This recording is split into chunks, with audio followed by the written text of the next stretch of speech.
હવે જો આજનો જે આપણો ટોપિક છે એમાં આપણે લેટરલ શિફ્ટ અને સાચી ઊંડાઈ અને આભાસી ઊંડાઈ આ બે વસ્તુની વાત કરવાની છે. આમ જોવા જઈએ તો આ જે ટોપિક છે લેટરલ શિફ્ટ એ તમારે જે બુક છે એમાં અલગ રીતે આપેલ નથી. સમજો, એનું ફોર્મ્યુલા છે એનું તારવણી પણ તમારી બુકમાં આપેલ નથી. તો આપણે ફક્ત જે લેટરલ શિફ્ટ વસ્તુ શું છે, એ થિયરી શું કહેવા માંગે છે એના વિશે સમજશું અને એનું એક ફોર્મ્યુલા છે એ ફક્ત યાદ રાખશું, કારણ કે અમુક જે એક્ઝામ છે એના ઉપર જે આધારિત દાખલાઓ છે પૂછાતા હોય છે. તમારા સિલેબસમાં સૂત્રનો ક્યાંય ઉલ્લેખ નથી, પણ જે જૂનો સિલેબસ હતો એમાં આ જે ફોર્મ્યુલા મેં બોર્ડ ઉપર લખ્યું છે અને લેટરલ શિફ્ટનું સૂત્ર કહેવાય. એની આખી તારવણી હતી, એ કમ્પ્લીટ થિયરી હતી કે જે પરીક્ષામાં અવારનવાર પૂછાતી હતી. તો એટલા માટે આપણે એ વસ્તુ છે અહીંયા ચર્ચા કરશું. તો જે લેટરલ શિફ્ટ છે એને ગુજરાતીમાં કહેવાય પાર્શ્વિક સ્થાનાંતર. પાર્શ્વિક સ્થાનાંતર લેટરલ શિફ્ટનું બીજું નામ છે પાર્શ્વિક સ્થાનાંતર. હવે વસ્તુ છે બરાબર સમજજો. જે આકૃતિ છે એમાં મેં ટી જાડાઈનો કાચનો સ્લેબ છે મૂકેલો છે અને ઈ કાચના સ્લેબમાં એક પ્રકાશ કિરણ છે એન્ટર કરવામાં આવે છે, એટલે કે આપાત કિરણ છે. આપાત કિરણ.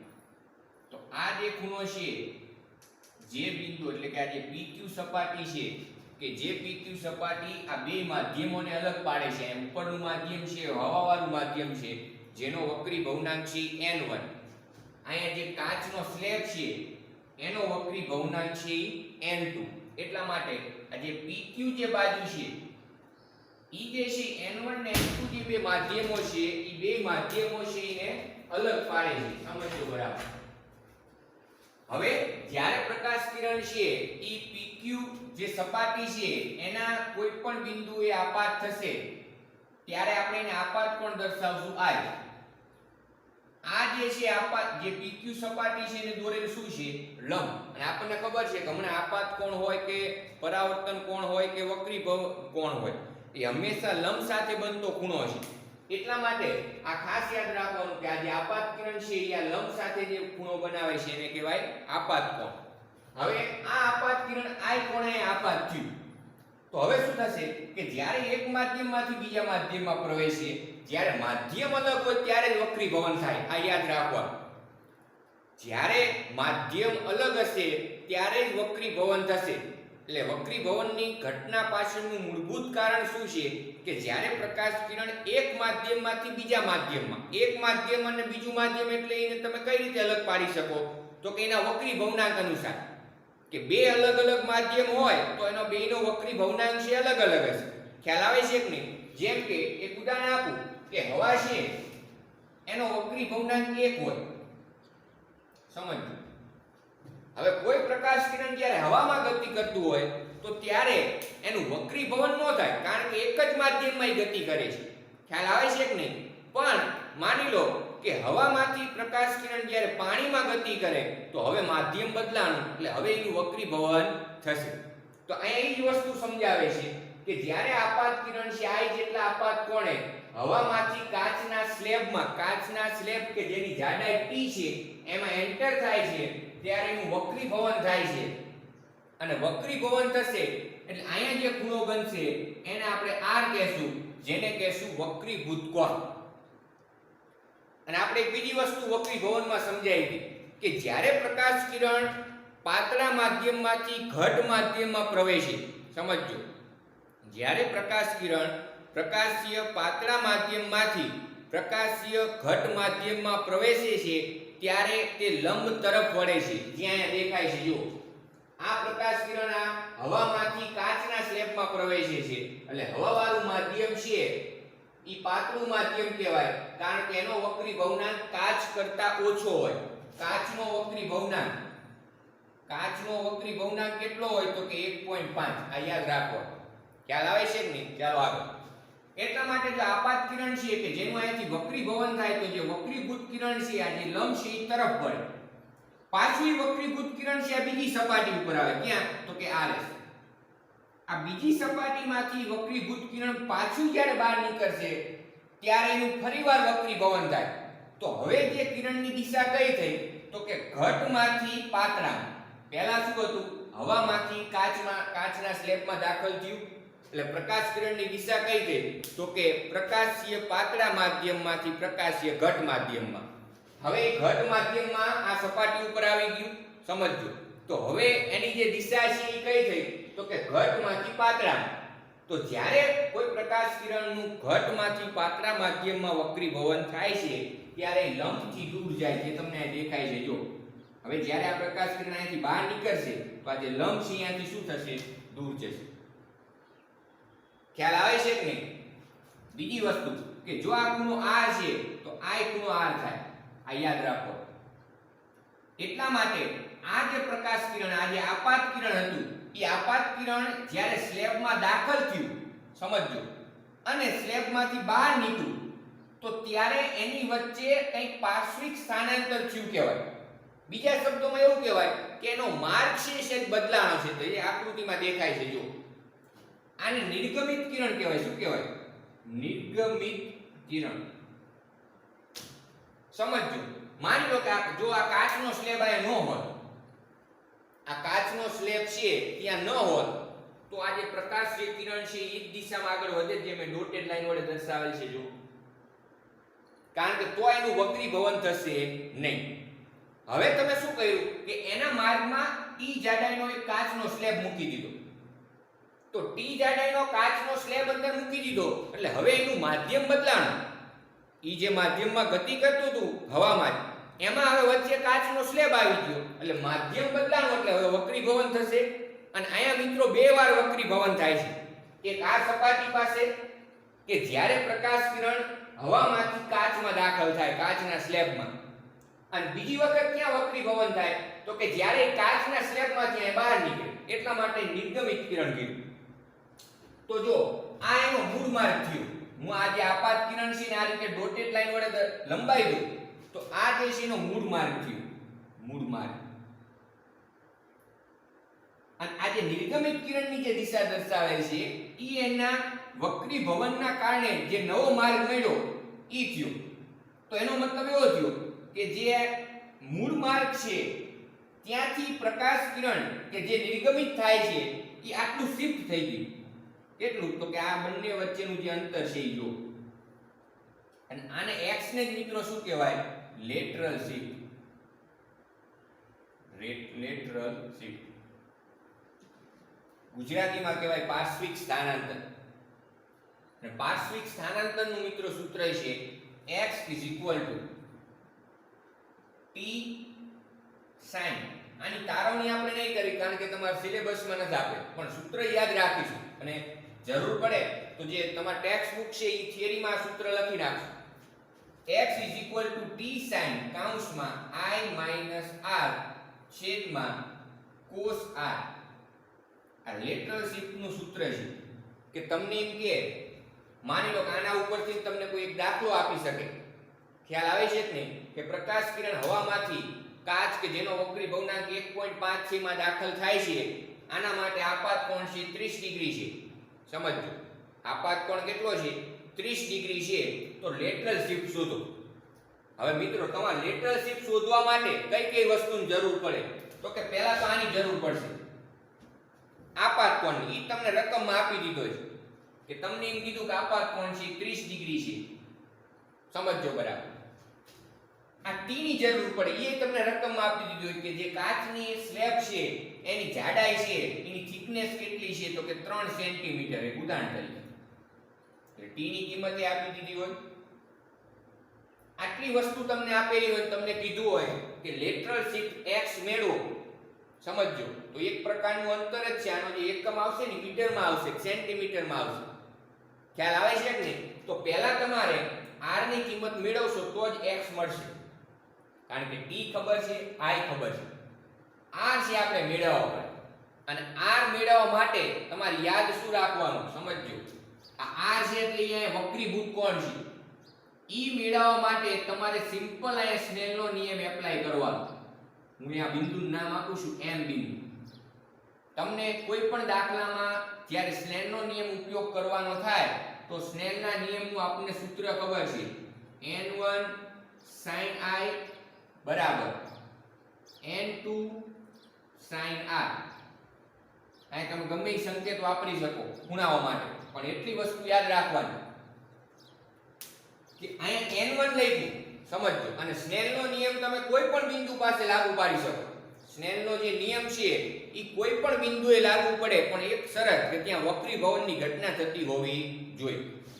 જો આ n1 જે માધ્યમ છે એમાં બનતો ખૂણો હોવો જોઈએ sin માં. આ n2 જે માધ્યમ છે સમજજો એમાં બનતો આ ખૂણો હોવો જોઈએ.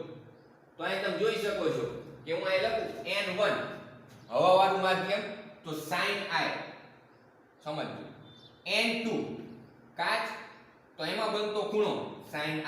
એટલે તમે આ m બિંદુ પાસે આ સ્નેલનો નિયમ એપ્લાય કર્યો કહેવાય. શા માટે આપણે સ્નેલનો નિયમ એપ્લાય કરવો પડે? કારણ કે r ની કિંમત મેળવવી છે, અને r ની કિંમત મળે તો જ આ કિંમત મળશે x ની કિંમત. સિમ્પલ હું તમને સમજાવું. n1 બરાબર 1 કારણ કે હવાવાળું માધ્યમ છે. sin i ની કિંમત 30 ડિગ્રી લઈ લે આપાત પર. n2 કાચનો વક્રીભવનાંક 3/2 અથવા તો એવું કહેવાય કે 1.5 ઇન્ટુ sin r. આપણે r મેળવવા છે. sin 30 1/2 બરાબર 3/2 sin r. 2 કેન્સલ તો sin r is equal to 1/3. હવે તમારા બુકમાં પાછળ જે કોષ્ટક આપેલા હોય sin ના, cosine ના કે ટેન્જેન્ટ ના, ખબર પડે છે ને આપણે જ્યારે ખૂણા મેળવતા હતા કે sin નું મૂલ્ય આટલું હોય તો એનો ખૂણો કેટલા ડિગ્રી કેટલા મિનિટ, એ આપણે તમને 11 સાયન્સમાં એ વસ્તુ સમજાવેલ જ છે કે જ્યારે તમને કોઈ પણ મૂલ્ય આપે કે sin થીટા બરાબર 0.4550 તો થીટા બરાબર કેટલા, તો તમારી કોષ્ટક જોવાનું પાછળ sin નું, અથવા તમારી પાસે લોગેરિધમ ટેબલ હોય તો એમાં એક કોષ્ટક આપેલા છે જોજો ખૂણાના. કારણ કે તમને sin ના અમુક મૂલ્ય જ તમને ખબર હોય જે તમે 10મા ધોરણમાં કોષ્ટક યાદ રાખેલું 0 30 45 60 90 આટલી જ તમને કિંમત ખબર હશે. એના સિવાયનો કોઈ ખૂણો પૂછે અથવા એના સિવાયનું કોઈ મૂલ્ય પૂછે એના ઉપરથી ખૂણો કહેવાનું બોલવાનું કે અથવા મેળવવાનું કે તો તમારી કોષ્ટકનો ઉપયોગ કરવો પડે. તો અહીંયા જો 1/3 એટલે 0.303333 સમથિંગ કંઈક આવશે જોજો. પછી આના ઉપરથી r ની કિંમત મેળવવાની, કેટલા ડિગ્રી કેટલા મિનિટ આવે એ જે આવે અહીંયા મૂકી દેવાનું. ખ્યાલ આવે છે કે નહીં? તો તમને x ની કિંમત મળશે કે જે x તમારા માટે શું થાય લેટરલ શિફ્ટ, પાર્શ્વિક સ્થાનાંતર સમજજો. અને પાર્શ્વિક સ્થાનાંતર જે મૂલ્ય મળશે એનો જે એકમ હશે એ એકમ જે મિત્રો છે એ એકમ મીટર અથવા સેન્ટીમીટરમાં હોય. એનું કારણ શું? કારણ કે આ એક પ્રકારનું અંતર જ છે. આ શું છે? એક પ્રકારનું અંતર. ખ્યાલ આવે છે કે નહીં? તો આ સૂત્ર છે તમારે બરાબર યાદ રાખવાનું lateral શિફ્ટનું. x t sin i r છેદમાં cos r. બીજી વસ્તુ કે r મેળવવા માટે એક મગજમાં બીજી એક વસ્તુ ક્લિયર રાખવાની કે સ્નેલનો નિયમનો અહીંયા ઉપયોગ થશે. ખ્યાલ આવે છે કે નહીં? ચાલો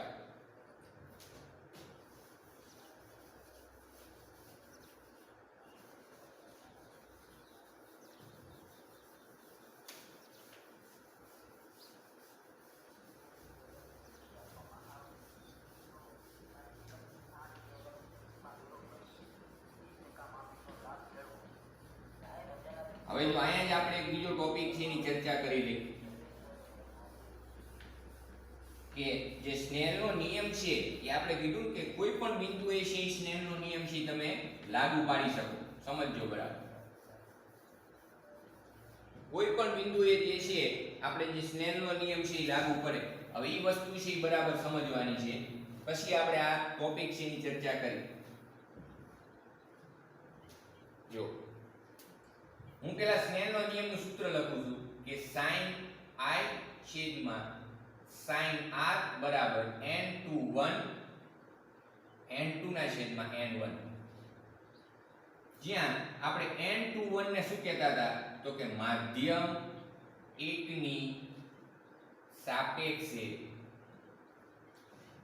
માધ્યમ 2 નો વક્રી ભવનાંક. એટલા માટે n21 છે ને મિત્રો સાપેક્ષ વક્રી ભવનાંક કહેવાય. શું કહેવાય? સાપેક્ષ વક્રી ભવનાંક. જ્યારે હું n2 અને n1 લખું છું એમાં n1 અને n2 જે છે એને વ્યક્તિગત જે તે માધ્યમ છે એનો વક્રી ભવનાંક કહેવાય, જેને ફિઝિક્સની ભાષામાં કહેવાય નિરપેક્ષ વક્રી ભવનાંક. ખ્યાલ આવે છે કે નહીં? હવે જો માની લો કે હું આમ લખું કે n12, તો આપણે આનો મતલબ શું થાય? n21 માં આપણે કીધું માધ્યમ 1 ની સાપેક્ષે માધ્યમ 2 નો વક્રી ભવનાંક. તો n12 એટલે શું? તો કે માધ્યમ 2 ની સાપેક્ષે, અહીંયા જોવાનું n12 છે તો અહીં બીજો માધ્યમ 2 ની સાપેક્ષે માધ્યમ 1 નો વક્રી ભવનાંક. અને એનું સૂત્ર શું થાય? તો કે n12 એટલે શું? તો કે જેમ આપણે અહીંયા લખ્યું n21 બરાબર n2 છેદમાં n1, તો અહીં n12 લખાય n1 ના છેદમાં n2. આ રીતે તમને કોઈ પણ માધ્યમ છે એનો બીજા માધ્યમની સાપેક્ષે વક્રી ભવનાંક આપે તો એ તમને લખતા આવડવું જોઈએ અને એનું આ ફોર્મ્યુલા ખબર હોવી જોઈએ. ખ્યાલ આવે છે કે નહીં? હવે તમે સમજો કે આ n21 અને n12 નો હું ગુણાકાર કરું. સમજજો, n21 ગુણ્યા n12 તો શું મળે? તો સિમ્પલ, n21 એટલે શું? તો કે n2 ના છેદમાં n1 ગુણ્યા n12 એટલે શું? તો કે n1 છેદમાં n2. તો જો આ કેન્સલ થઈ જાય તો આનો જવાબ કેટલો આવશે? તો આના ઉપરથી એક તમને ખૂબ જ અગત્યનું સૂત્ર છે અથવા તો એક કન્સેપ્ટ છે એ ક્લિયર થયો. n21 ગુણ્યા n12 બરાબર 1 થાય. હજી આનેથી આગળ કરું તો કે n21 બરાબર 1/n12 થાય. માની લો કોઈ જગ્યાએ તમે ગણતરી કરો છો અને ગણતરી કરતા તમારે ક્યાંક આ રીતે આવ્યું. શું? તો કે 1/n12 એટલે કે 2 ની સાપેક્ષે 1 નો વક્રી ભવનાંક. તો આના આખાની જગ્યાએ તમે ખાલી શું લખી શકો? n21. ખ્યાલ આવે છે કે નહીં? અથવા તો જ્યારે એક માધ્યમનો બીજા માધ્યમની સાપેક્ષે વક્રી ભવનાંક અને બીજા માધ્યમનો પહેલા માધ્યમની સાપેક્ષે વક્રી ભવનાંક એનો ગુણાકાર કરવામાં આવે તો એ ગુણાકાર હંમેશા અચળ હોય અને અચળ એટલે કેટલા હોય? તો કે 1. આના ઉપરથી તમને ઘણા બધા MCQ પણ પૂછી શકે. સમજજો, MCQ છે કયા પ્રકારના પૂછે તો જો એની થોડી ચર્ચા કરી કે અહીંયા છે તમને કયા ટાઈપના છે MCQ પૂછે.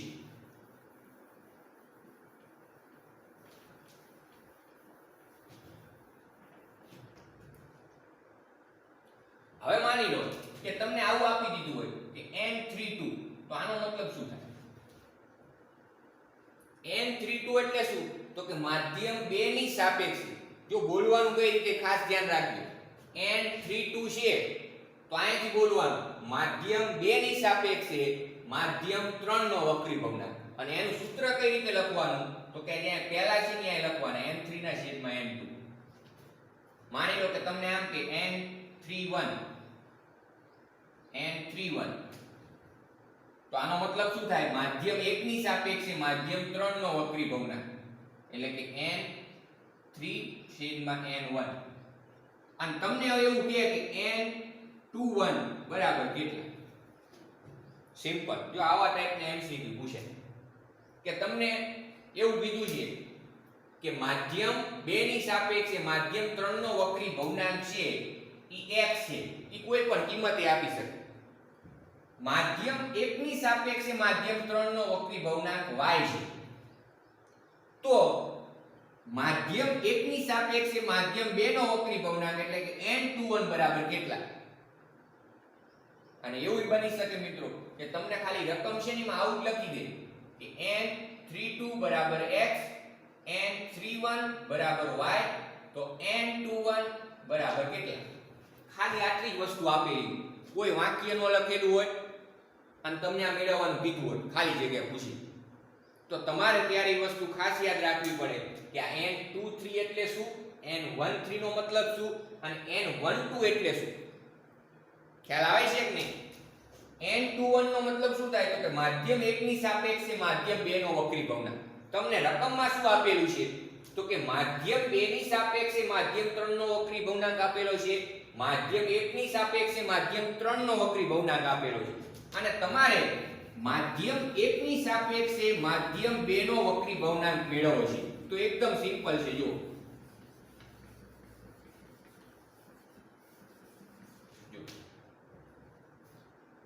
આનું આપણે સોલ્યુશન કઈ રીતે કરશું તો n21 એટલે શું તો કે n2 ના છેદમાં n1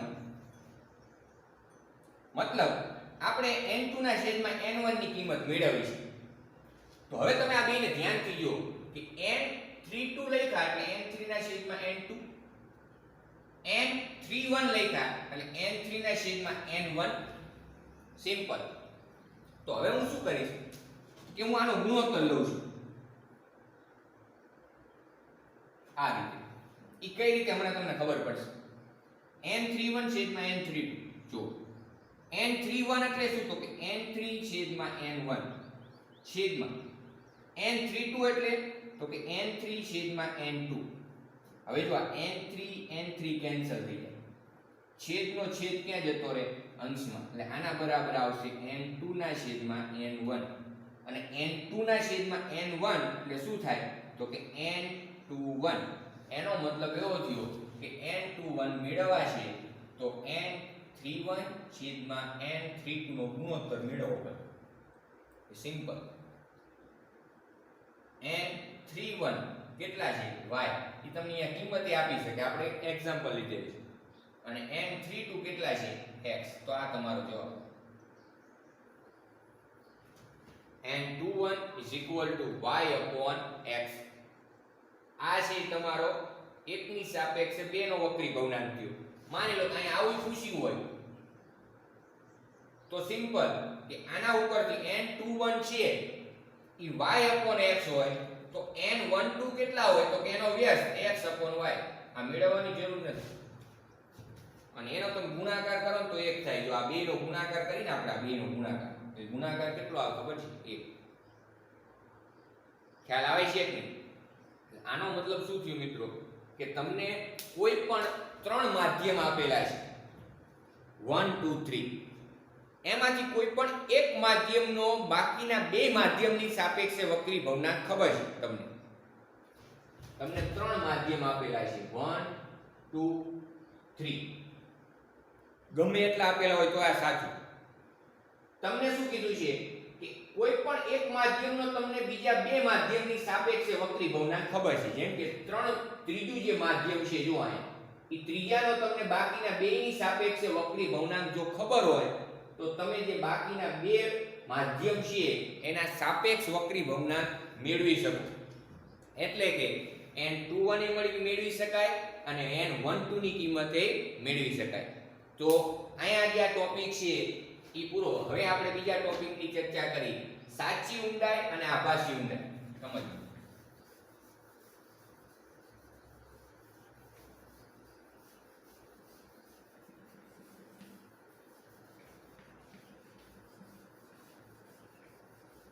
જો સાચી ઊંડાઈ અને આભાસી ઊંડાઈ એટલે શું તો એ જે શબ્દ છે એના ઉપરથી તમને થોડો ઘણો એનો ખ્યાલ આવી શકે કે એ વસ્તુ શું સમજાવવા માંગશે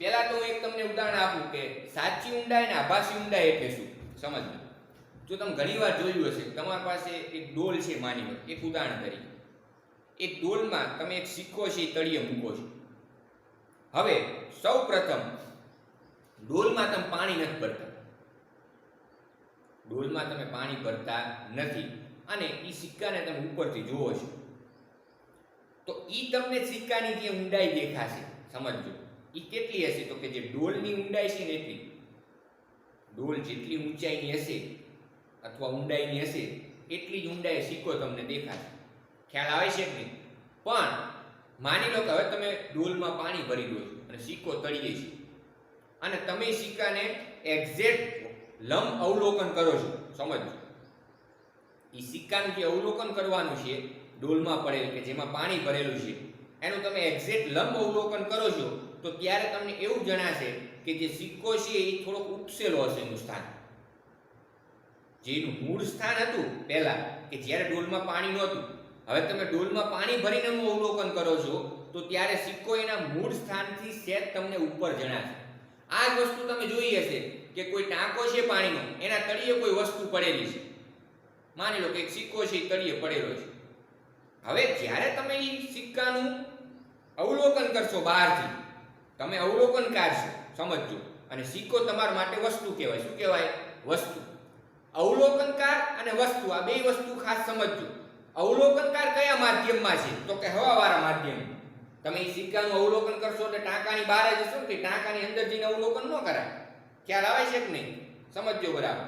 તો તમે જ્યારે કોઈ ટાંકામાં પડેલ અથવા ડોલમાં પડેલ વસ્તુનું બહારથી અવલોકન કરો છો ત્યારે એનું મૂળ સ્થાન કરતા એ વસ્તુ તમને સહેજ ઉપર તરફ જણાય છે. સમજજો. એ જ વસ્તુ અહીંયા સમજવાની છે. સાચી અથવા તો વાસ્તવિક ઊંડાઈ એટલે શું? તો કે જ્યારે તમે એના અંદર પાણી નથી ભરતા, સમજજો, તો ત્યારે એની જે ઊંડાઈ છે એની વાસ્તવિક ઊંડાઈ કહેવાય. અને એ ઊંડાઈ કેટલી હોય? તો કે જે ટાંકાની ઊંડાઈ હોય અને તમે જ્યાંથી અવલોકન કરો છો એટલી હોય. ખ્યાલ આવે છે કે નહીં? આભાસી ઊંડાઈ એટલે શું? તો કે જ્યારે તમે એનું અવલોકન કરો છો ત્યારે તમારે એ વસ્તુનું સ્થાન તમને સહેજ ઉપર તરફ જણાય છે. તો એ જે અંતર થયું ટાંકાના ઢાંકણાથી લઈને તમે ત્યાંથી અવલોકન કરો છો ત્યાંથી વસ્તુનું જે અંતર થયું એ એનું આભાસી ઊંડાઈ કહેવાય. ચાલો એ વસ્તુ સમજીએ. માની લો કે અહીંયા આ જે માધ્યમ છે એ પાણીવાળું માધ્યમ છે, આ હવાવાળું માધ્યમ છે, ઉપર અને નીચે. હવે એક અવલોકનકાર છે એ પાણીમાં, આ પાણીવાળું માધ્યમ છે, એ પાણીમાં રહેલી કોઈ વસ્તુનું અવલોકન કરે છે. એટલે કે અહીંયા વસ્તુ મૂકેલ છે, વસ્તુ છે એ તળિયે છે. અને વસ્તુની સાચી ઊંડાઈ કેટલી છે સમજજો. તો કે અહીંયાથી આ જે ડિસ્ટન્સ થયું એની વસ્તુની શું કહેવાય? સાચી ઊંડાઈ અથવા તો વાસ્તવિક ઊંડાઈ. કારણ કે વસ્તુ અહીં તળિયે મૂકેલ છે એટલે અહીંયાથી આ જે ઊંડાઈ થઈ એની શું થઈ? તો કે વાસ્તવિક ઊંડાઈ. અહીંયાથી કોઈ અવલોકનકાર છે,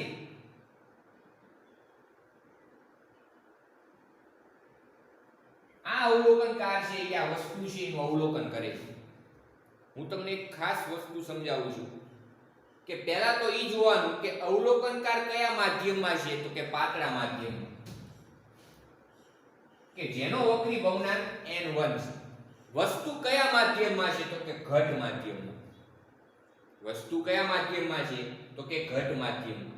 ખ્યાલ આવે છે કે નહીં? અને એ ઘટ માધ્યમમાં વસ્તુ છે કે જેનો વક્રી ભવનાંક n2 છે, જ્યાં n2 ગ્રેટર ધેન n1 છે. સમજજો બરાબર. આ જે અવલોકનકાર છે એ આ જે વસ્તુનું જ્યારે અવલોકન કરશે તો એને વસ્તુ ત્યારે જ દેખાય. જો આપણે કોઈ પણ વસ્તુનું અવલોકન કરીશું, આપણી આંખ છે કોઈ પણ વસ્તુને ક્યારે જોઈ શકે અને ક્યારે નક્કી કરી શકે વસ્તુનો કલર, એની સાઈઝ, એના જે બધા ગુણધર્મો છે તમે ક્યારે નક્કી કરી શકો? કે જ્યારે તમે વસ્તુને પ્રોપર જુઓ ત્યારે. માની લો તમે આંખ બંધ કરી, કોઈ વસ્તુ તમારી સામે જ છે, તમે આંખ બંધ કરી દો તો તમને વસ્તુ નથી દેખાતી. શા માટે નથી દેખાતી? એનું કારણ શું? તો એના પાછળનું મૂળભૂત કારણ એવું કહેવાય કે જ્યારે તમે આપણે કોઈ વસ્તુને જોઈ છીએ ત્યારે એ વસ્તુમાંથી આવતા પ્રકાશના કિરણો જ્યારે આપણી આંખમાં પ્રવેશશે, સમજજો, અને જેટલા ભાગમાંથી આવતા પ્રકાશના કિરણો આપણી આંખમાં પ્રવેશે એ વસ્તુનો એટલો જ ભાગ તમે જોઈ શકો. ખ્યાલ આવે છે કે નહીં? તમે આ જે બોર્ડ છે એ બોર્ડનો સંપૂર્ણ ભાગ છે તમે જોઈ શકશો. પણ માની લો કે આ બોર્ડની જે પાછળનો ભાગ છે તમે નહીં જોઈ શકો. કારણ શું? કે ત્યાંથી જે પ્રકાશના કિરણો છે તમારી આંખમાં નથી પ્રવેશતા. ખ્યાલ આવે છે કે નહીં? તો અહીંયા પણ એવું જ છે કે જ્યારે આ અવલોકનકાર આ વસ્તુને જોશે ત્યારે એ વસ્તુ એને ક્યારે દેખાય? કે જ્યારે આ વસ્તુમાંથી પ્રકાશના કિરણો અવલોકનકારની આંખમાં પ્રવેશે. કે અવલોકનકારમાંથી પ્રકાશના કિરણો વસ્તુમાં નો દાખલ થાય. ખ્યાલ આવે છે કે નહીં? કારણ કે જોવાનો ગુણધર્મ કોનો છે? અવલોકનકારનો. એટલા માટે જ એને અવલોકનકાર કહેવાય. કે વસ્તુ અવલોકનકારને નથી જોતી. ખ્યાલ આવે છે કે નહીં? એટલા માટે જો અમુક જે વિદ્યાર્થીઓ ગમે એ રીતે આકૃતિ દોરી નાખશે, એરો છે ગમે એ રીતે દર્શાવે, પણ આનો એક મતલબ છે કે એરો એનો મતલબ શું કહેવાય? કે આ વસ્તુમાંથી જ્યારે પ્રકાશનું કિરણ અવલોકનકારની આંખમાં પ્રવેશવા માટે જશે ત્યારે શું થાય? તો જો આ પ્રકાશ કિરણ છે એ અહીંયા પહોંચ્યું એટલે અહીંયા મેં એક લંબ દોરી નાખ્યું. પ્રકાશ કિરણ ઘટમાંથી ક્યાં જાય છે? પાતળામાં. એટલે સ્વાભાવિક છે કે લંબથી દૂર જશે. ઈ જ રીતે સમજજો કે અહીંયાથી એક પ્રકાશ કિરણ છે એ બહાર નીકળે છે, કારણ કે બહાર જ અવલોકનકાર છે, તો ત્યાંથી પણ ઈ લંબથી દૂર જાય. હવે તમે આને પાછળ લંબાઈ દો, આ જે વક્રીભૂત કિરણો બંને મળ્યા, આ એક અને આ બે, એમ તમે આ રીતે પાછળ લંબાઈ દો. ઈ જે બિંદુએ છેદે ત્યાં વસ્તુ છે એનું આભાસી પ્રતિબિંબ મળે. એટલે આને કહેવાય આભાસી સ્થાન, આને કહેવાય વાસ્તવિક સ્થાન. તો એટલા માટે આ જે ઊંડાઈ થઈ, જેને આપણે HI કહીશું, તમારા બુકમાં H1 ને H2 દર્શાવ્યા છે, પણ ગમે રીતે લખી શકો. આ HI છે એનો મતલબ એવો થયો કે આ જે ઊંડાઈ થઈ અહીંયાથી અહીંયા સુધી ન્યા અંતર,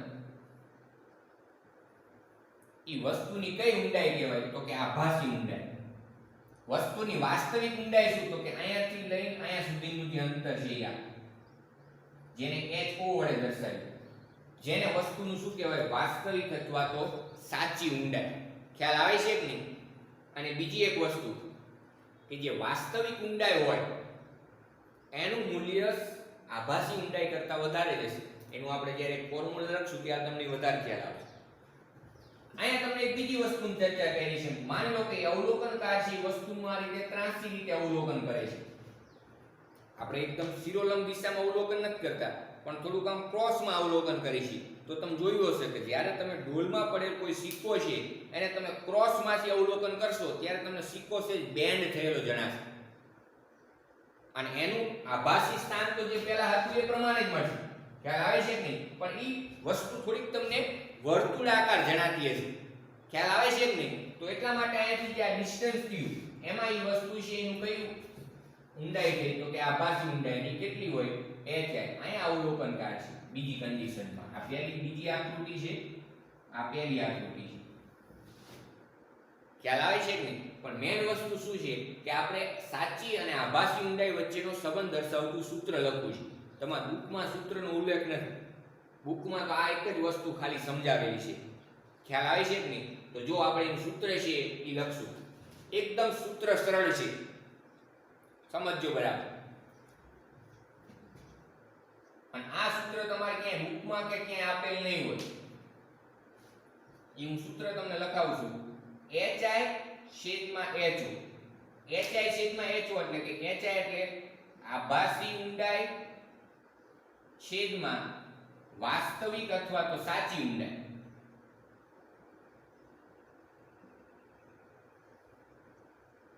આભાસી ઊંડાઈ એટલે કે HI, HO એટલે સાચી અથવા તો વાસ્તવિક ઊંડાઈ. એનો ગુણોત્તર બરાબર શું હોય? તો અહીં લખું છું n કૌંસમાં અવલોકનકાર છેદમાં n કૌંસમાં વસ્તુ.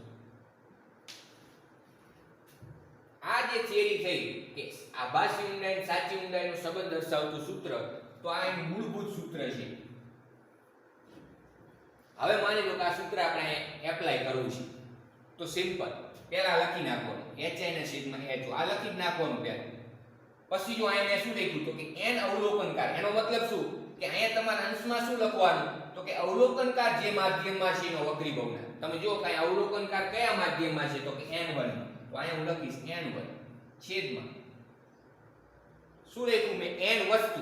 એટલે એનો મતલબ શું કે આ છેદમાં હું શું લખીશ? તો કે વસ્તુ જે માધ્યમમાં છે એનો વક્રીભવનાંક. એટલે શું? તો કે n2.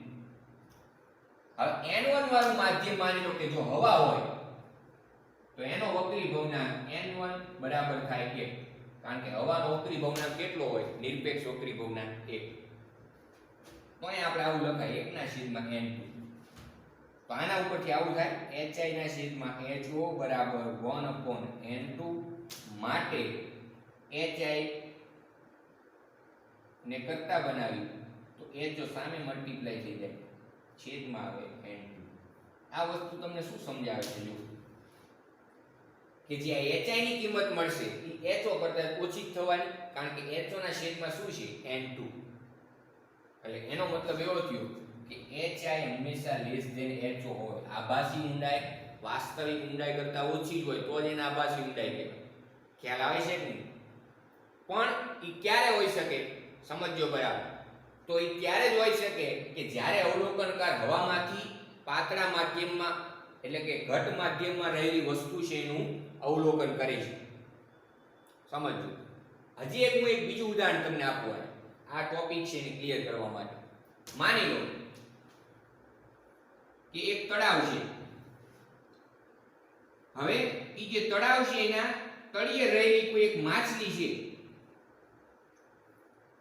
એ માછલી છે એ અહીંયાથી તળાવમાં કૂદતા કોઈ માણસ છે એનું અવલોકન કરે છે. સમજો.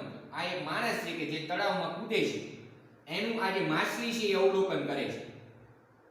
તો એનો મતલબ શું થયો? તો કે તળાવની બહાર કયું માધ્યમ છે? હવાવાળું માધ્યમ. એનો વક્રી ભવનાંક 1. માછલી ક્યાં હોય? તો કે પાણીમાં કે બહાર ન હોય.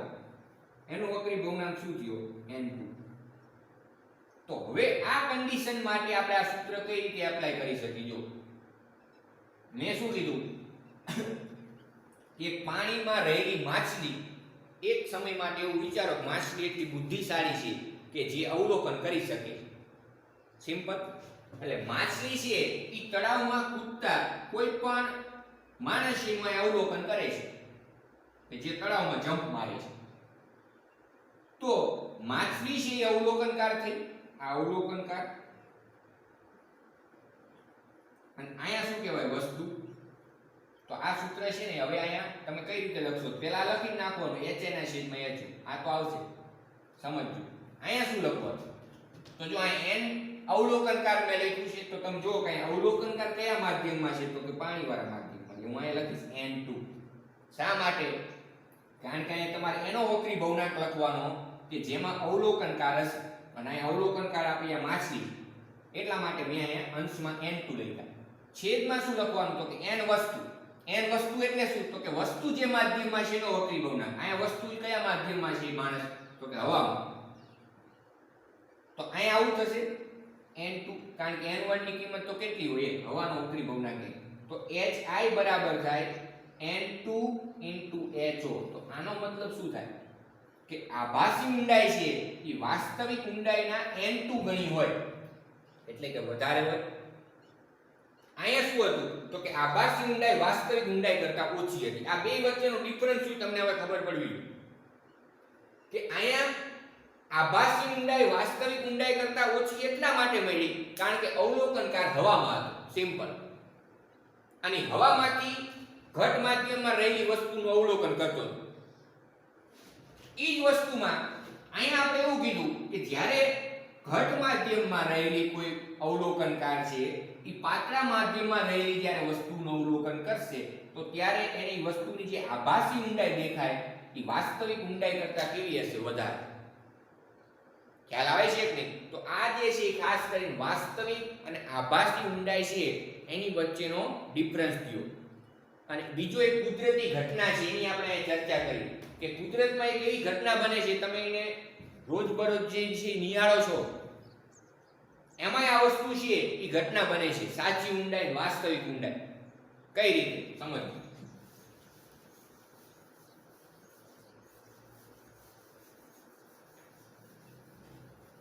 આપણે સવારમાં દરરોજ સૂર્યોદય અને સાંજે સૂર્યાસ્ત છે એ નિહાળી છે. સમજો.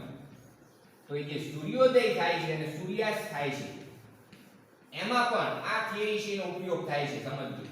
જે કુદરતી ઘટના છે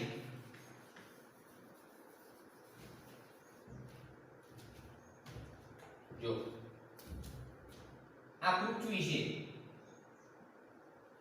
આ એની પાસેનું વાતાવરણ. આ મેં ક્ષિતિજ દોર્યું.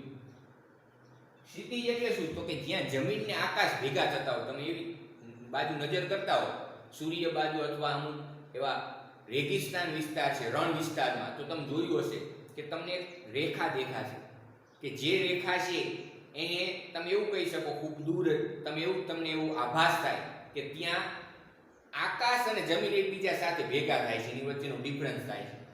તો એને ક્ષિતિજ કહેવાય. હવે અહીંયા કોઈ એક માણસ છે. સમજો. આ માણસ છે ઈ સૂર્યોદય છે નું અવલોકન કરે છે. આપણે પહેલા સૂર્યોદયની વાત કરી. સૂર્ય અત્યારે અહીંયા છે. જો સૂર્ય જ્યારે એક ક્ષિતિજ ઉપર આવે ને ત્યારે વાસ્તવમાં સૂર્યોદય થયો કહેવાય. શું થયું કહેવાય? કે જ્યારે સૂર્ય અહીંયા ક્ષિતિજની ઉપર જશે ને છે ત્યારે એ સૂર્યોદય થયો કહેવાય. અને જ્યારે ક્ષિતિજની નીચે જાય ને ત્યારે સૂર્યાસ્ત થયો કહેવાય. તો સિમ્પલ, અત્યારે આ જે સૂર્ય છે એનું આ વાસ્તવિક સ્થાન કહેવાય, એટલે કે સાચું સ્થાન. જો આ સમજો બરાબર. સૂર્યનું સાચું સ્થાન આ છે. અવલોકનકાર છે ઈ આ સૂર્યોદય છે એને જોવે છે. સમજો, એને જોવાનું. હવે જે સૂર્યનું સાચું એટલે કે વાસ્તવિક સ્થાન અને સૂર્યનું આભાસી સ્થાન,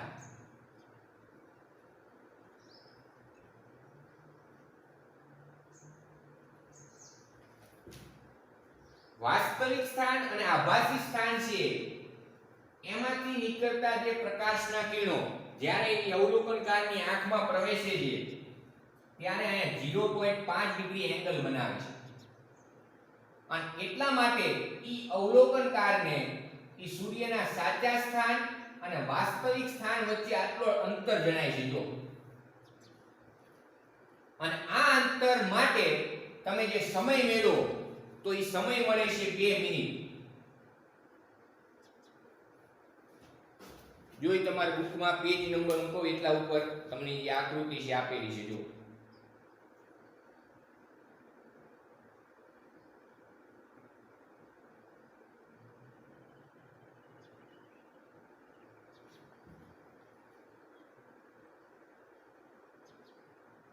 પેજ નંબર 318 ઉપર આકૃતિ છે એ આપેલી છે. એના ઉપરથી એનું થોડુંક વર્ણન કરેલું છે. આ વસ્તુ સમજવા જેવી છે. આ કંઈ તમને બને ત્યાં સુધી આવો પ્રશ્ન તમને પૂછાશે નહીં 2 માર્ક્સમાં, પણ આપણે તૈયાર કરવા. મેં શું કીધું કે આ સૂર્ય અહીંયા વાસ્તવિક અહીંયા છે, હજી અહીંયા નથી પહોંચ્યો.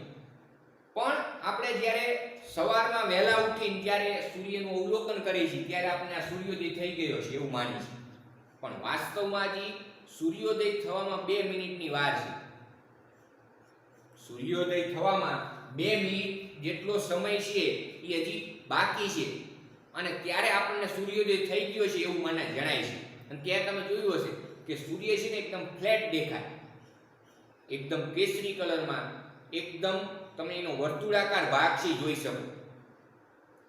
ખ્યાલ આવે છે કે એકદમ કેસરી કલરમાં તમને સૂર્યોદય છે જણાશે સવારમાં વહેલા. તો ઈ શું જણાય છે? તો કે ઈ તમને સૂર્યનું કયું સ્થાન ખબર જણાય છે? ખબર છે? આભાસી. વાસ્તવમાં તો હજી સૂર્ય અહીંયા જ છે, 2 મિનિટ પછી અહીંયા આવશે.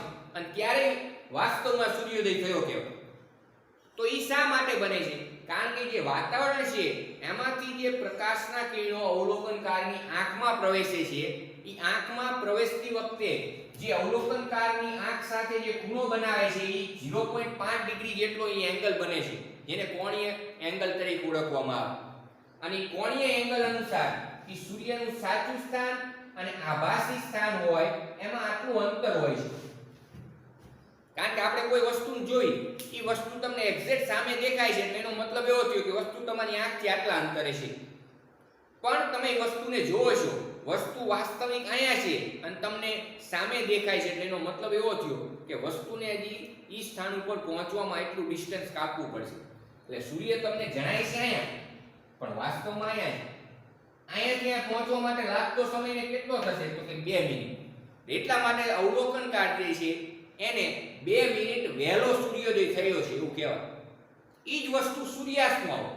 માની લો કે સૂર્યોદય થઈ ગયો. હવે સૂર્યાસ્ત ક્યારે થાય? તો કે જ્યારે સૂર્ય ક્ષિતિજ નીચે આવતો હોય ત્યારે સૂર્યાસ્ત થતો જાય. જ્યારે માની લો કે તમને સૂર્યાસ્ત થઈ ગયો છે એવું જણાય, સમજજો, જ્યારે તમને એવું લાગે કે ક્ષિતિજની નીચે સૂર્ય આવી ગયો છે એકદમ, તો હજી પણ એને 2 મિનિટની વાર છે પહોંચવાની. એટલે સૂર્યાસ્ત છે એ 2 મિનિટ મોડો થાય અને સૂર્યોદય છે એ 2 મિનિટ વહેલો થાય. ખ્યાલ આવે છે કે નહીં? તો એની પાછળ પણ વક્રીભવનની ઘટના જવાબદાર છે. આ વસ્તુ ખાસ યાદ રાખવાની કે સૂર્ય છે એ જ્યારે સૂર્યોદય થાય છે ત્યારે 2 મિનિટ વહેલો થાય છે અને સૂર્યાસ્ત થાય છે ત્યારે 2 મિનિટ મોડો થાય છે. તો આ 2 મિનિટનો જે ડિફરન્સ છે એ કઈ ઘટનાને જવાબદાર છે? તો કે વક્રીભવન. ખ્યાલ આવે છે કે નહીં? તો આટલું તૈયાર છે એ કરી નાખો.